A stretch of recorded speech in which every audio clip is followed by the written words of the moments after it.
Good day all. Today we are going to be working on our basic skirt pattern. So for the basic skirt, the measurements required, we have the waist, hip depth, hip and skirt length. You've been shown how to take the measurement on your measurement series. So I'm going to be working with waist 28, hip 36, this is the measurement 9, all in inches please, and the skirt length is 20 inches. So components. So the components of the skirt, like what you see when you see straight skirt, a basic skirt. So we have our dart, zip, slit, and band. So let's start with drafting the pattern. Okay, so after the components, the next step is for us to start drafting our pattern. So what you need to do is get your pattern paper, that's the white paper that you were given, open it up. So this part of the board is going to serve as my pattern paper. So what you need to do first is get the length of your skirt. So we have to achieve the length of the pattern first, and we're using our skirt length measurement. So to achieve the pattern length, use skirt length measurement. My skirt length is 20 inches. So I'm going to measure 20 from the top of the pattern down and square out. So measure 20 from the top down. This is my 20. So now I'm going to square out. But for my line to be straight, I come to the middle and then the side, measure my 20 mark. So I'll have a very straight line. So the first is there.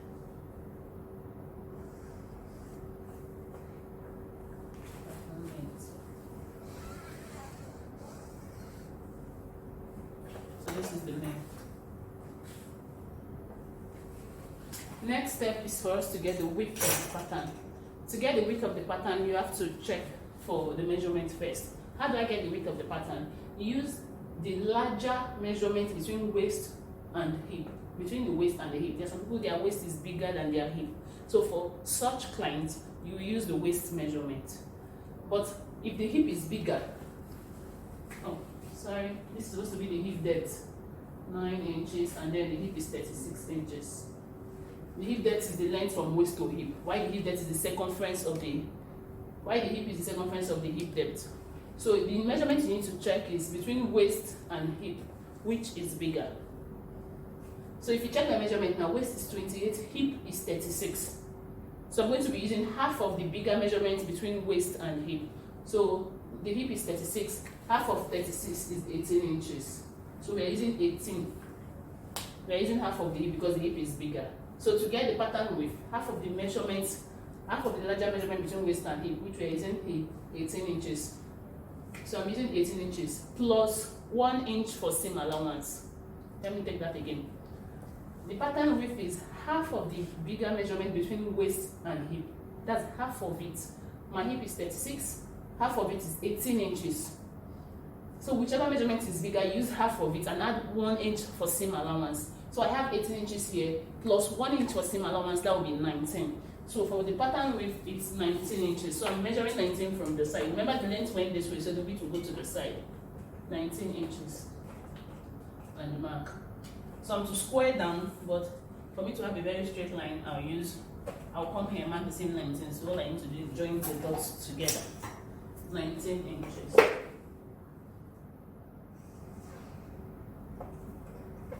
So this is the width.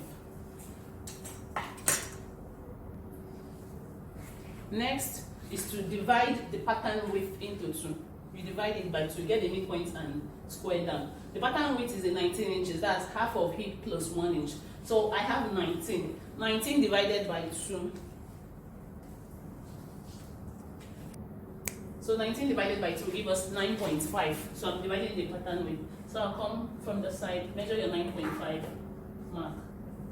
Come to the down part, measure the 9.5 mark. So all we need to do is join the lines together. So this is half of the pattern width. Pattern width was 19, we divided it by 2 to give us half.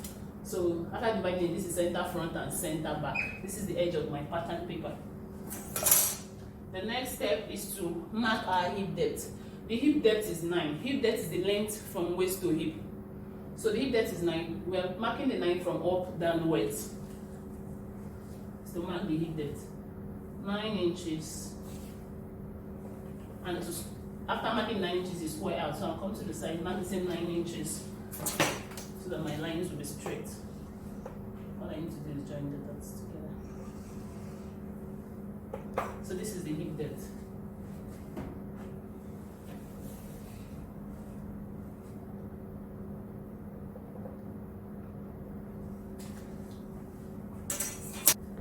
I'll divide the waist into 2 and into 4.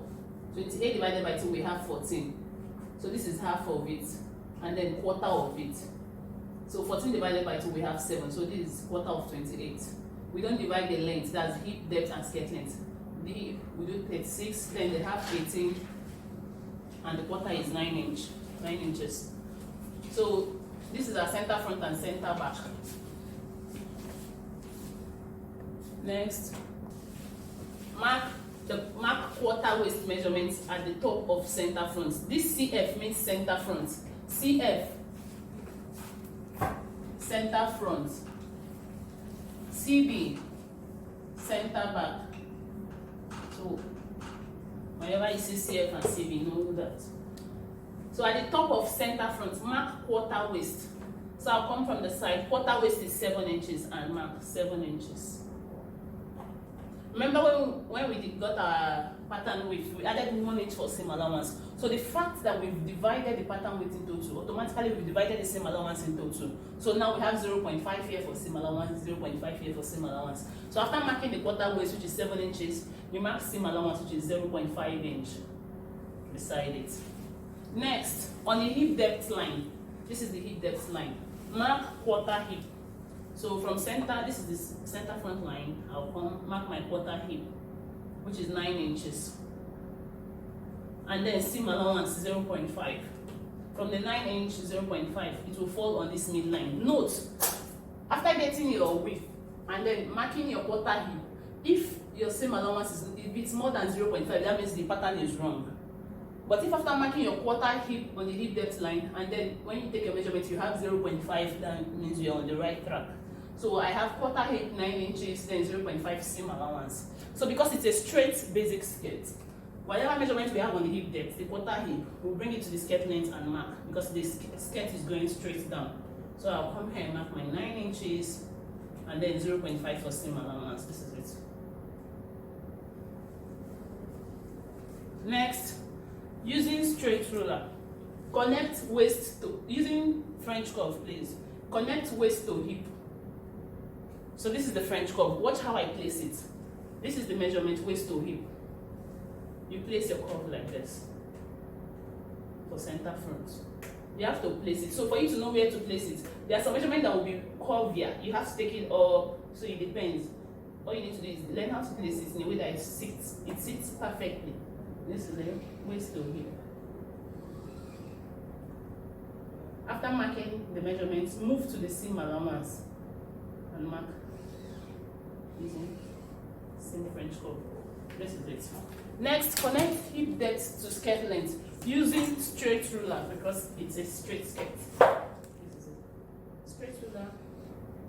So the seam allowance, we already have the line there. So this is seam allowance, 0.5 seam allowance.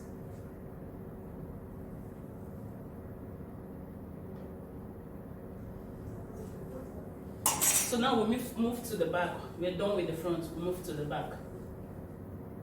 For the back now, mark quarter waist at the top of center back. Quarter waist plus 1 inch for that. Remember when you were doing the elements of skirt, they told you that the width of the dart is 1 inch for standard, and then the length is 4 inches.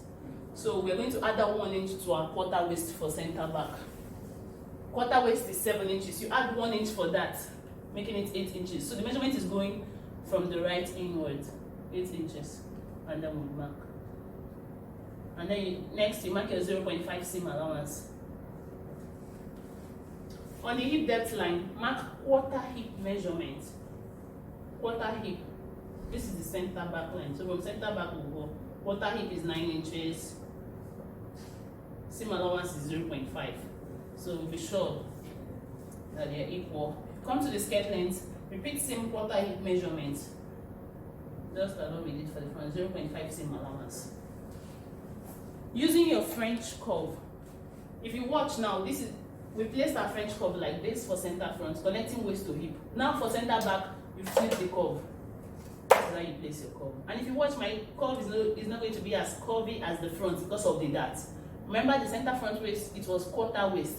For the back, it's now quarter waist plus 1 inch for that. So I'm connecting waist to hip. And then I'll move it to the seam allowance. Seam allowance to seam allowance. Next, use straight ruler to connect hip depth to skirt length.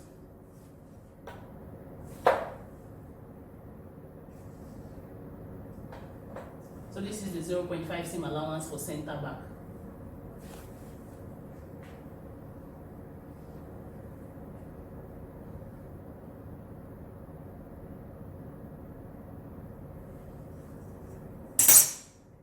Next is for us to get our dart.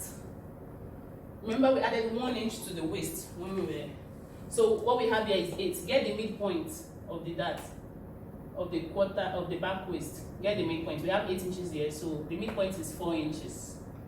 That length is 4 inches for standard measurement. That length is 4 inches. This is it. That length. That width is 1 inch. So we'll go 0.5 front, 0.5 at the back, and then connect it to the dart length using your straight ruler.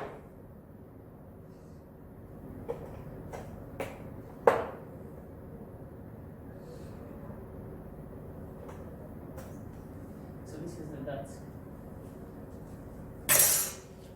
Next, add 2 inches to the length of the skirt for hemming allowance.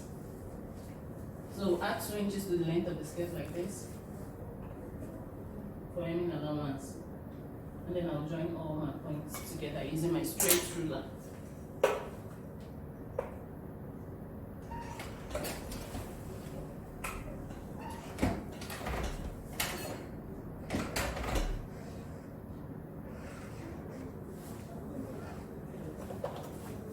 So this is the 2 inches hemming allowance.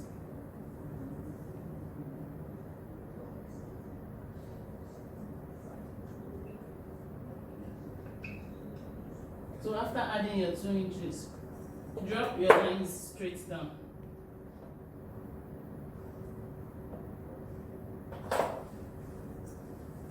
And drop the center back line. The next step is add 2 inches to the center back for zip allowance. So add 2 inches to my center back line for zip allowance.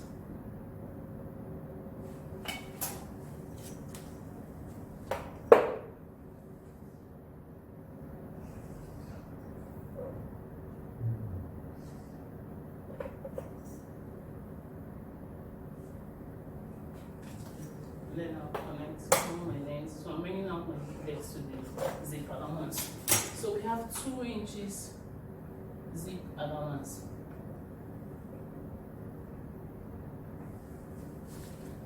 Next step is for us to get our bum effect. So the bum effect is 0.5 from center back line, and then you repeat it on the zip allowance. The reason for the bum effect is if you watch from the waist to the hip to our bum, it's slopey, it's not straight. So you need that 0.5 so that your zip can balance properly on the bum. So from waist to the bum is slopey. So with the 0.5, it will make the zip lay properly, connecting waist to bum together. So now I'm going 0.5 in for bum effect. I'll go first, repeat, mark on center back line, connect with straight ruler to your hip depth.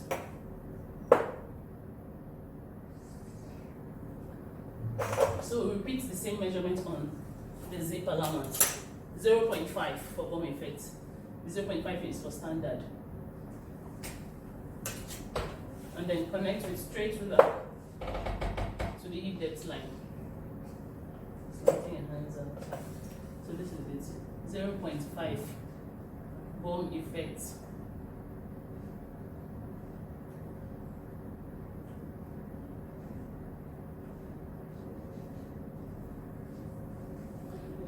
Next is our new waistline. So for new waistline, we'll drop down from center front on the waistline 0.5 to 0.75. it cannot be more than 1.25. So the essence of the new waistline is for those with big tummy. Your tummy is not flat, so that the skirt can lay properly. You can sit very well on the tummy. So drop down 0.5, and then use your French curve, the straight part of the French curve, to connect to the side seam. Watch how I place my curve from the 0.5. So this is new waistline, 0.5, new waist. So now we're done with the skirt pattern. So what you need to do, now this other line is no longer useful. So I'm taking it off, this line, taking it off. So when you're done, you erase it. So the slanted line is what we're working with. And then the up line is no longer useful. It's the new waistline we are going to work with. So if you are cutting, after achieving this, if you are cutting, you cut on the new waistline. Watch how I mark. This is how you mark your pattern when you want to cut. And then go this way. Cut on the skirt, the hemming allowance. So the zip allowance and then the slanted line. Cut the top. And then the seam allowance on the seam. So this is our. This center front is cut on fold. So you have to label it right on fold on this part. After drafting your pattern, this is on fold. So I'll be showing you how to cut and the sewing process. Thank you.